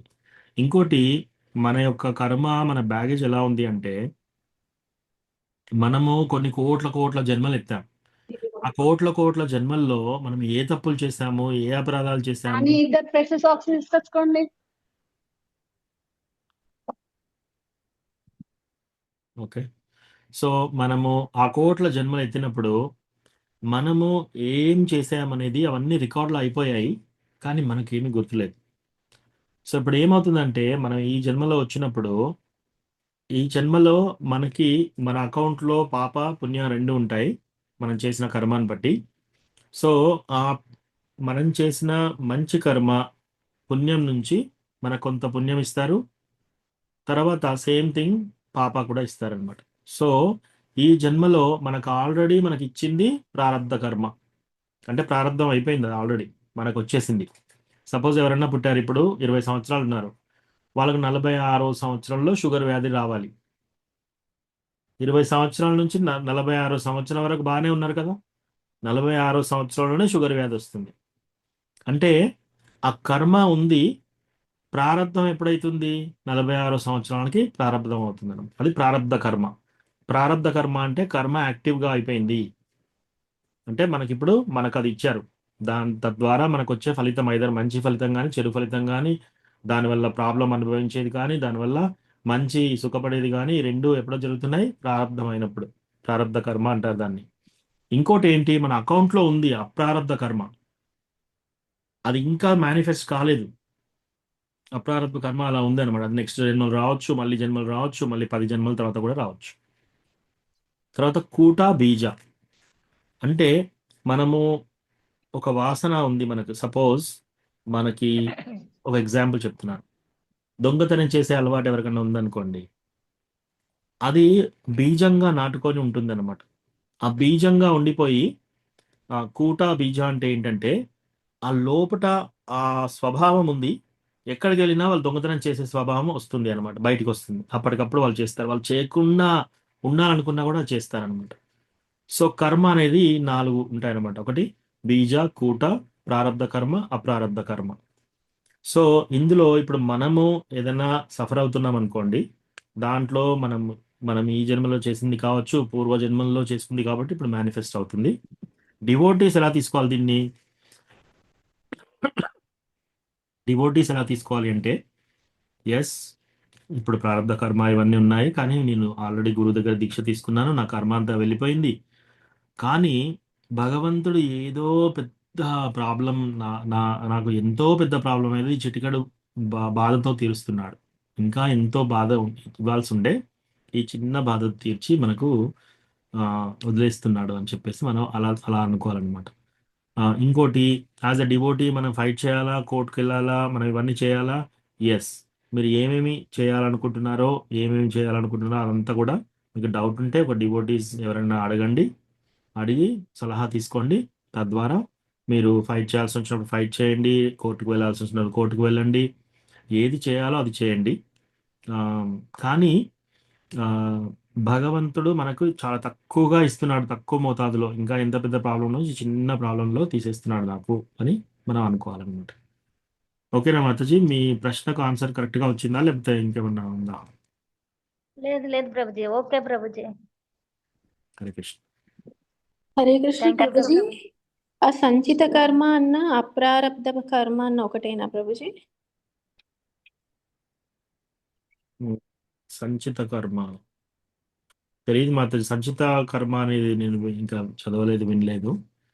బట్ ప్రారబ్ధ కర్మ అంటే ఇంకా మనకు అది స్టార్ట్ కాలేదు, ప్రారబ్ధ కర్మ అంటే ఆల్రెడీ స్టార్ట్ అయింది. సరే, ఇంకొక డౌట్ ప్రభుజీ. ఇప్పుడు మనం స్పిరిచువల్ వరల్డ్ నుంచి మనం పడ్డాము ఇక్కడ ఈ భూలోకంలో అని చెప్పారు కదా. సో స్పిరిచువల్ వరల్డ్ లో ఎగ్జిస్టెన్స్ అనేది ఎటర్నల్ కదా ప్రభుజీ. మళ్ళీ అక్కడ తప్పులు చేయడం ఏంటి, మళ్ళీ పడిపోవడం ఏంటి, ఒకసారి చెప్తారా? ఎస్ మాతాజీ, ఈ ప్రశ్నకి శ్రీల ప్రభుపాద ఆన్సర్ చేశాడు. ఈ ప్రశ్నకి ఆన్సర్ మనం ఏం చేయాలి? మనం కృష్ణ దగ్గరికి వెళ్ళినాక ఫస్ట్ క్వశ్చన్ మనం కృష్ణని అడగాలన్నమాట. ఓ కృష్ణ, నేను స్పిరిచువల్ వరల్డ్ లో ఉండగా నేను మెటీరియల్ వరల్డ్ లో ఎందుకు పడ్డాను, నేను ఏం తప్పు చేశాను? సో అది మనం కృష్ణని అడగాలి. మనకు తెలియదు, అది మనం ఫైండ్ అవుట్ చేయలేము. ఓకే, అసలు అక్కడ 3 మోడ్స్ ఆఫ్ మెటీరియల్ మోడ్సే ఉండవు కదా ప్రభుజీ. అక్కడంతా మొత్తం ప్యూరిఫైడ్ సోల్సే కాబట్టి అక్కడ తప్పు చేసే ఛాన్స్ ఎక్కడ ఉంది, మనం ఎలా చేసాము, మనం ఎందుకు చేసాము, ఎలా కింద పడ్డాము? ఎస్ మాతాజీ, ఆ ప్రశ్నకి శ్రీల ప్రభుపాద్ ఆన్సర్ చెప్పలేదు. శ్రీల ప్రభుపాద్ ఏ విధంగా చెప్పారంటే, ఎస్ అది ఆ విధంగా కరెక్టే. అది మనం అక్కడి నుంచి ఇక్కడికి ఎందుకు వచ్చాము, ఇన్స్టెడ్ మన ఊహాగానాలు మనం ఊహించుకునే బదులు అక్కడికి వెళ్ళినాక కృష్ణాన్ని అడగాలి, అసలు నేను ఎందుకు పడ్డానికి ఈ స్పిరిచువల్ వరల్డ్ లో నుంచి. కానీ ఒకటి భగవద్గీతలో ఏం చేస్తారంటే, తద్ధామ పరమం మమ. ఒకసారి ఆ ధామానికి వెళ్ళినాక మనం ఇప్పుడు మళ్ళీ ధామానికి వెళ్ళినాక మళ్ళీ పడమంట. ఒకసారి నుంచి మళ్ళీ ధామానికి వెళ్ళినాక మళ్ళీ ఇంకెప్పుడు కూడా మళ్ళీ ఈ భౌతిక ప్రపంచంలో పడము. సో అట్లా అదే ఉండొచ్చు. ఇంకోటి, ఇప్పుడు మీరు ఈ స్టోరీ విన్నారు కదా, జయ విజయ స్టోరీ. సో జయ విజయ స్టోరీలో అలా చూస్తే, జయ విజయ వైకుంఠాలో ఎవరు వచ్చినా సరే, వైకుంఠాలో అసలు గాడ్స్ ఎందుకు? వైకుంఠాలో ఆపకూడదు కదా. ఎవరైనా వస్తుంటే వైకుంఠాలో ఆపే ఛాన్స్ లేదు. వైకుంఠాకి వచ్చారు అంటే వాళ్ళు ఆల్రెడీ అర్హులైతేనే వాళ్ళు వస్తారు కదా. వాళ్ళు ఆపే ఛాన్స్ ఎక్కడ ఉంటుంది? కానీ వాళ్ళు భగవంతునికి సర్వ్ చేస్తున్నారు. సర్వీస్ లో భాగంగా ఏం చేశారు, ఒకసారి లక్ష్మీదేవి వెళ్తుంటే కూడా ఆపారు. సో అప్పుడు లక్ష్మీదేవి కూడా ఆపారు, అదొకటైంది. రెండోది, ఈ 4 కుమారులు వచ్చినప్పుడు ఆపారు. ఎస్, చతుర్కుమారులు వీళ్ళు వచ్చినప్పుడు ఆపారు. మరి వీళ్ళు వచ్చినప్పుడు ఆపారు. తర్వాత ఈ 4 కుమారులు ఏం చేశారు, వాళ్ళని శాపం ఇస్తున్నారు. అంటే వాళ్ళ కోపం వచ్చింది. అసలు కోపం ఎలా వస్తుంది వైకుంఠాలో? కోపం వచ్చే వాళ్ళు వైకుంఠాకి ఎలా వెళ్ళారు? రైట్. సో ఇవన్నీ ఉంటాయన్నమాట ప్రశ్నలు. బట్ స్టిల్ వీళ్ళందరూ వైకుంఠాలనే ఉన్నారు. వీళ్ళందరూ వైకుంఠాకి వెళ్ళారు. ఇద్దరు సర్వీస్ చేస్తున్నారు. భగవంతుడు కూడా వచ్చాడు, వచ్చేసి నా యొక్క డివోటీస్ ని నువ్వు ఖర్చు చేస్తావా అని చెప్పేసి, కావాలంటే నా యొక్క చెయ్యిని ఇస్తాను మీకు, నా చెయ్యి నరికి ఇచ్చేస్తాను అంటున్నాడు భగవంతుడు. సో అట్లా అనేసి లాస్ట్ కి వాళ్ళు జయ విజయ కింద పడతారు. కింద పడి వాళ్ళు పడేటప్పుడు భగవంతుడు వాళ్ళకు అవకాశం ఇస్తాడనమాట. మీరు 7 జన్మలు నా భక్తులుగా ఉండేనే రండి, లేదా 3 జన్మలు నాకంటే వ్యతిరేకంగా రాక్షసులుగా ఉండేనే రండి. అప్పుడు వాళ్ళు బాగా ఆలోచించుకొని చెప్తారనమాట, వద్దొద్దు, 7 జన్మల పాటు మీ యొక్క వియోగం మేము భరించలేము, 3 జన్మలు రాక్షసులైనా పర్వాలేదు, మేము ఉండి వస్తాము అని చెప్పేసి వాళ్ళు అంటారు. కానీ కృష్ణకు కూడా ఒక కోరిక ఉంది. ఏంటది? ఆయనకు యుద్ధం చేయాలనే కోరిక ఒకటి కలిగిందనమాట.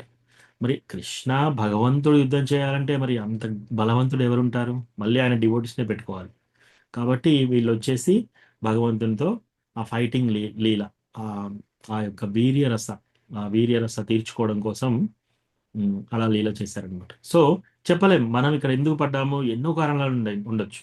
భగవంతుడే పంపించవచ్చు, మనమే వచ్చి ఇంకా ఏదైనా చేయడానికి వచ్చామేమో.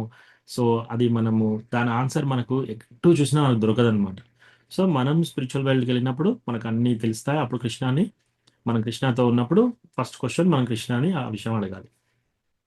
Okay Prabhu, thank you. Hare Krishna. Hare Krishna. నాన్న, హరే కృష్ణ. బలరామదేవుడు తమ్ముడుగా ఉన్నప్పుడు కృష్ణ జన్మించగానే నా ఆదిశేషుని లాగా వచ్చి గొడుగు పట్టిండు, అన్నలాగా సేవనే చేసిండు, రామునికి తమ్ముడు లాగా సేవనే చేసిండు. అసలు ఇద్దరు ఒకటేనా? నాకు ఒక్కొక్కసారి అనిపిస్తుంది. మరి వేరు వేరా? మళ్ళీ జన్మలు దేవకి దేవి గర్భం నుంచి రోహిణి దేవి గర్భానికి వెళ్ళిండ్రు, మళ్ళీ ఒక తల్లి పిల్లల్లాగానే. అది ఇద్దరు ఒకటా, లేక బలరాముడు వేరే, కృష్ణ వేరేనా?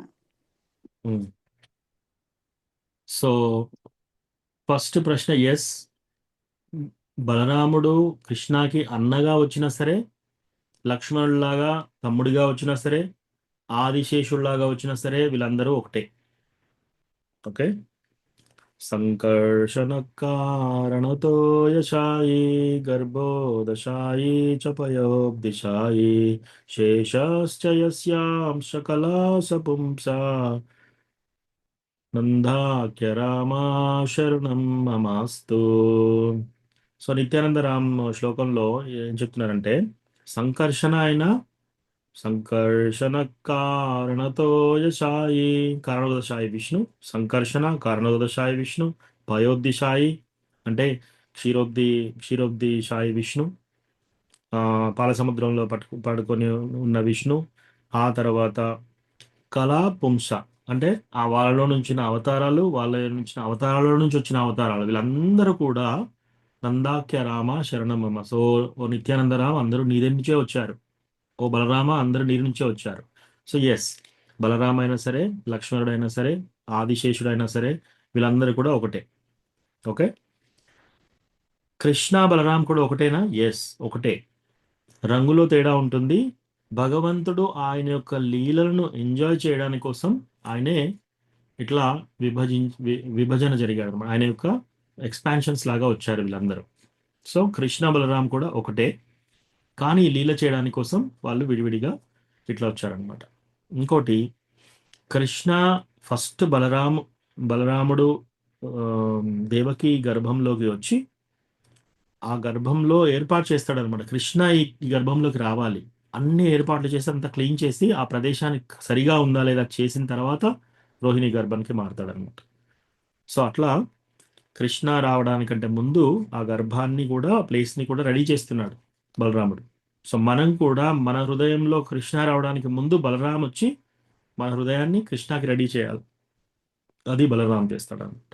గురుతత్వ అంటే బలరాం, గురువు అంటే బలరాం. ఈవెన్ సీతామాత రామచంద్ర యొక్క పూలదండ వేయడానికి రామచంద్రకు వేస్తూ ఉంటే, రామచంద్రుడు ఎంతో హైట్గా ఉండి ఆయనకు దండ వేస్తుంటే అందడనమాట. ఆయన క్షత్రియుడు ఇట్లా వంగడు. అప్పుడు లక్ష్మణుడు వెళ్ళి ఆయన యొక్క పాదాలు పట్టుకోగానే ఇమీడియట్గా లక్ష్మణుడు లేపడానికి వంగుతాడు. అప్పుడు సీతామాత వరమాల రామచంద్రకి వేస్తుంది అనమాట. రెండోది, మనం డివోటీస్లో కూడా ఒక్కొక్కసారి ఒక డివోటీతో పాటు అసిస్టెంట్ డివోటీ వస్తారు. మనం ఏం చేస్తాం, మెయిన్ డివోటీని పట్టించుకొని అసిస్టెంట్ డివోటీని ఎక్కువ పట్టించుకోం. అది చాలా అపరాధం. ఈ అపరాధం ఎవరు చేశారు? సుగ్రీవుడు చేశాడు. సుగ్రీవుడు ఏం చేస్తాడు, రామ లక్ష్మణుడు వచ్చినప్పుడు రాముడికి మంచి కూర్చునే ప్లేస్ ఇస్తాడు, లక్ష్మణునికి మాత్రం ఏమీ ఇవ్వడు అనమాట. సో ఆ అపరాధం చేశాడు కాబట్టి వాలి చేత బాగా తన్నులు తింటాడు ఫస్ట్ టైం. శ్రీ రామచంద్రకి బాణం పట్టుకున్నాక ఎవరు వాలి ఎవరు సుగ్రీవుడు ఐడెంటిఫై చేసే అంత నాలెడ్జ్ లేదా? ఈజీగా ఉంది. కానీ లక్ష్మణునికి ఆ అపరాధం చేశాడు, సీట్ వేయలేదు సరిగా అని చెప్పేసి ఆ పనిష్మెంట్ ఇక్కడ అవుతుంది. వాళ్ళ చేత బాగా దెబ్బలు తిని మళ్ళీ వచ్చినప్పుడు మళ్ళీ అప్పుడు దండ వేస్తాడు. ఎవరు? లక్ష్మణుడు దండ వేసేస్తాడు. ఇప్పుడు నిన్ను గుర్తించవచ్చు అని. లక్ష్మణుడు దండ వేశాడు అంటే దాని అర్థం ఏంటంటే లక్ష్మణుడు అప్రూవ్ చేశాడు, ఓకే ఇతను ఇప్పుడు మీ యొక్క కృపాకి పాత్రుడు. సో మనకు కూడా గురువు సర్టిఫై చేయాలన్నమాట. గురువు సర్టిఫై చేసి ఈ డివోటీ ఇప్పుడు కృష్ణ మీ కృపాకి పాత్రురాలు అవుతుంది అన్నప్పుడే మన కృష్ణని మన వైపు చూస్తాడు అనమాట. గురువు లేకపోతే కృష్ణ మన వైపు చూసే అవకాశం లేదు. ఓకేనమ్మా? కృష్ణ అర్థమైంది. ఇద్దరు ఒకటే అని చెప్పిండ్రు మీరు, భగవంతుడే. సరే, ఎవరైనా సరే కృష్ణతో పాటు గోలోక బృందాలంలో ఎవరున్నా సరే, వాళ్ళ తల్లిదండ్రుల నుంచి మొదలు పెడితే వాళ్ళ యొక్క గోపికలైనా సరే, గోపాస్ అయినా సరే, వాళ్ళు ఏ రసాల ఉన్నా సరే, శాంతరస, సఖ్యరస, దాస్యరస, వాత్సల్యరస, మాధుర్య రస, కృష్ణాని ఎలా సంతోషపెట్టాలి, వాళ్ళ గోల్ అంతా ఒకటే. కృష్ణాని ఎలా సంతోషపెట్టాలి, కృష్ణాకి ఏ విధంగా మనం సౌఖ్యం ఇవ్వాలి, కృష్ణాకి ఏ విధంగా మనము సేవ చేయాలి, అదే ఒక గోల్ అనమాట. సో మనం కూడా అటువంటి స్థితికి వెళ్తే అప్పుడు యాక్చువల్లీ మనం డివోటీ, మన సరైన డివోషన్లో ఉన్నట్టు అర్థం. మనం సెంటర్ కాదు ఇక్కడ.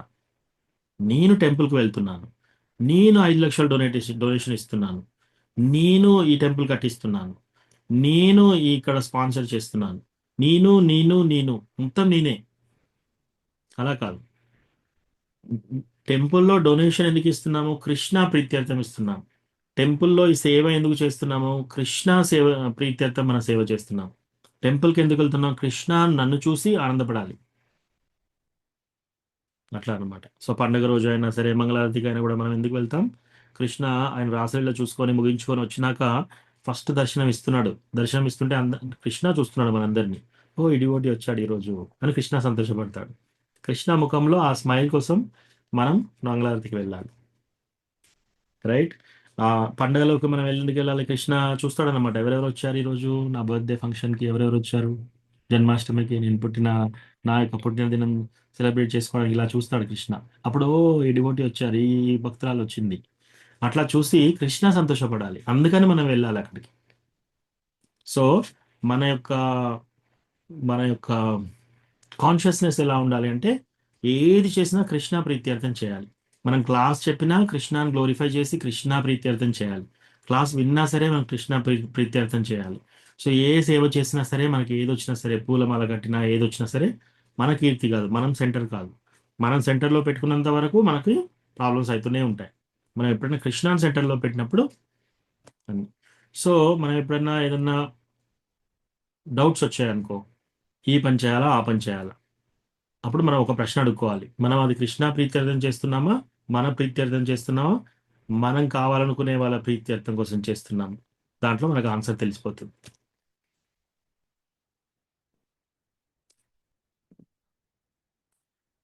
ఓకే, ఇంకేమైనా ప్రశ్నలు ఉన్నాయా? Yes, Prabhu, I have. Yes Mataji. Prabhuji, దీంట్లో పురుషోత్తరాలు 3 రకాలు అన్నారు కదా. దాంట్లో కారుణ్య గోసాయి విష్ణు, గర్భదోసాయి విష్ణు, ఇంకొకటి ఏంటి ప్రభు? క్షీరోదశాయి విష్ణు, క్షీరదోస. పాల ఓకే ప్రభు. ఇంకొకటి మహాసముద్రం. ప్రభు, ఆ మనుషులు 4 రకాలని చెప్పారు. అంటే ఇదివరకు నేను ఒక దాంట్లో చదివాను. కర్మిష్ఠులు, జ్ఞానులు, యోగులు, భక్తులు. చదివితే అర్థమైనట్టే ఉంది ప్రభు, క్లారిటీ రావట్లేదు. కాస్త క్లారిటీ ఇవ్వండి నాకు ప్రభు. సో కర్ములు అంటే కర్మ సిద్ధాంతంలో ఉన్నవాళ్ళు. సో కర్మ సిద్ధాంతంలో అంటే ఎవరైనా చూడండి, ఇప్పుడు కొందరు ఎలా పనిచేస్తారంటే, పని చేయాలి కదా అని పనిచేస్తారు, లేదా కర్మకాండ అంటే hard work is the success of life. మనం బాగా కష్టపడితే జీవితంలో పైకి వస్తాం అనే సిద్ధాంతంలో కొందరు బతుకుతారు. కొందరు ఏంటి, నిష్కామ కర్మయోగ అంటే వాళ్ళు పని చేస్తున్నారు, ప్రతిఫలం ఆశించకుండా చేస్తున్నారు, అది నిష్కామ కర్మయోగ. స్వకామ కర్మయోగ, వాళ్ళు పని చేస్తున్నారు, ప్రతిఫలం ఆలోచిస్తున్నారు. ఓ కృష్ణ, నేను నీకు అభిషేకం చేస్తాను, కానీ నాకు నెక్స్ట్ లైఫ్లో నాకు స్వర్గం కావాలి. నేను నీకు 1,00,000 రూపాయలు డొనేషన్ చేస్తున్నాను, నేను కోటీశ్వరుని కావాలి.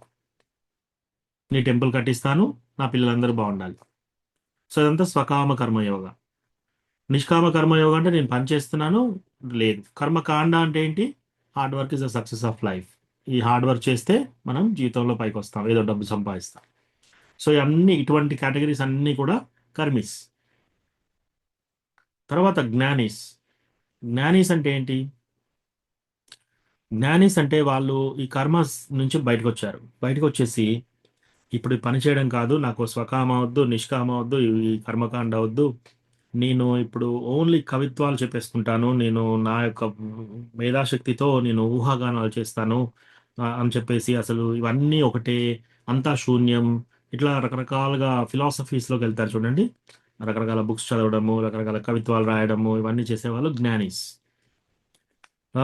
తర్వాత దానికంటే కర్మ ఇది, జ్ఞానీస్ అంటే ఇది. తర్వాత ధ్యాన యోగ, వీళ్ళందరూ మెడిటేషన్స్ అనమాట. సో వీళ్ళు యోగీస్ అంటారు వీళ్ళని. వీళ్ళ పని ఏంటి? పోయి అష్టాంగ యోగాలో కూర్చోవాలి, ఆసన వేయాలి, తర్వాత ప్రాణాయామ, ప్రత్యాహార, ధారణ, అష్టాంగ 8 అంగాల యొక్క అష్ట అంటే 8 అంగాల యొక్క ఈ యోగా చేయడం, ఫైనల్గా పరమాత్మను దర్శించుకోవాలి. వీళ్ళందరినీ యోగీస్ అంటారు. హిమాలయాస్లో వెళ్ళి తపస్సులు చేయడము, ఉపవాసాలు చేయడము, బ్రహ్మచర్యం పాటించడము ఇదంతా. తర్వాత భక్తులు, భక్తాస్ అంటే కృష్ణ భగవానుని భక్తియుక్త సేవలో ఉన్న వాళ్ళం మనందరం. సో మన కృష్ణ భగవానుని భక్తి అంటే ఏంటి అని తెలుసుకోవాలి. సో ఈ 4 రకాల వాళ్ళు ఉన్నారనమాట. సో దీంట్లో కర్మీస్, జ్ఞానీస్, యోగీస్, తర్వాత భక్తాస్. ఓకేనా Mataji? Okay Prabhu, thank you. Hare Krishna Prabhuji. Hare Krishna. అని ప్రభుజీ ఇంకొకటి, ఈ పరీక్షిత్ మహారాజు ఈ గోస్వామి అంటారు కదా అందరినీ, సనాతన గోస్వామి వీళ్ళంతా, వీళ్ళకి అంటే ముందు నుంచి ఉన్న పేర్లు ఇవేనా, అదర్వైజ్ వాళ్ళకి దీక్ష ద్వారానో లేకపోతే వీళ్ళు ఇలా భక్తి వేలో ఉండడం వల్ల వచ్చిన నేమ్సా? భక్తిలో గురువు దీక్ష తీసుకున్న తర్వాత వచ్చిన నేమ్స్ ఇవి. సో సనాతన్ గోస్వామి, రూప గోస్వామి వాళ్ళు ముందు బ్రాహ్మణ కుటుంబంలో జన్మించారు. ఆ తర్వాత వాళ్ళు ఏం చేశారంటే ముస్లిం దాంట్లో పనిచేసినప్పుడు వాళ్ళకి prime minister, finance minister post ఇచ్చారు వాళ్ళకి. సో ఆయన వీళ్ళకు ధబీర్ కాస్, సకార్ మాలిక్ అనే పేర్లు పెట్టారు. సో అప్పుడు ముస్లిం నేమ్స్ వచ్చాయి వాళ్ళకి.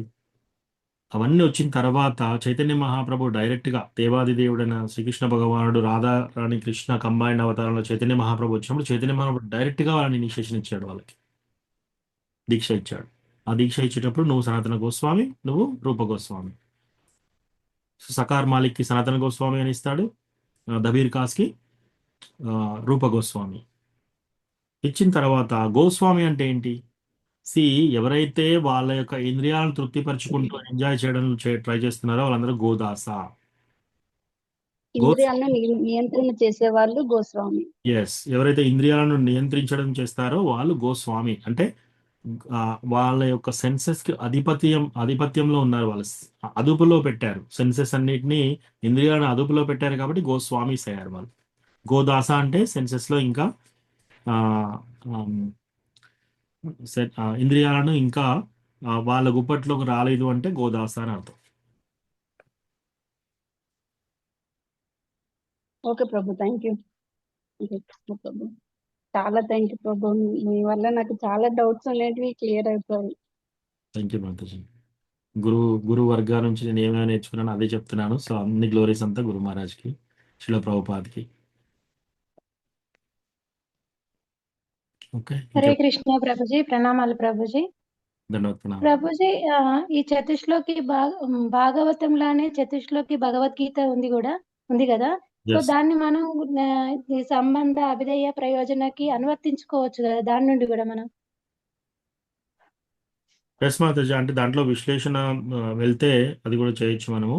108 10.8 9 10 11 భగవద్గీత 10వ చాప్టర్ 8 9 10 11 శ్లోకం చతుశ్లోకి భగవద్గీత. అదే అంటే డెప్త్ గా ఆలోచిస్తే ఇది కూడా ఓకే కదా అని అనిపించింది. అంటే మనము అలా చేయకూడదు, ఆచార్యులు అలా చెప్తే అలా తీసుకోవాలి. ఇప్పుడు ఏది చెప్పినా కూడా నేను ఆచార్య కమెంట్రీస్ నుంచి, శిల ప్రభుపాద్ పర్పోర్ట్స్ నుంచి, జీవ గోస్వామి సందర్భాలలో ఏం చెప్పారు, చైతన్య చరితామృతలో ఏం చెప్పారు, అవన్నీ చదివి చెప్తున్నాను అన్నమాట, అవన్నీ విని చెప్తున్నాను. సో అది కాదు Prabhuji, just is my explanation అంటే నేను అనుకుంటున్నాను అంతే. అది I don't mean that. Sorry Prabhuji. Hare Krishna. Yes, మనము చతుశ్లోకి భగవద్గీత కూడా మొత్తం భగవద్గీత యొక్క ఫుల్ సమరీ దాంట్లో ఉంది అనమాట, ఆ 4 శ్లోకాలు.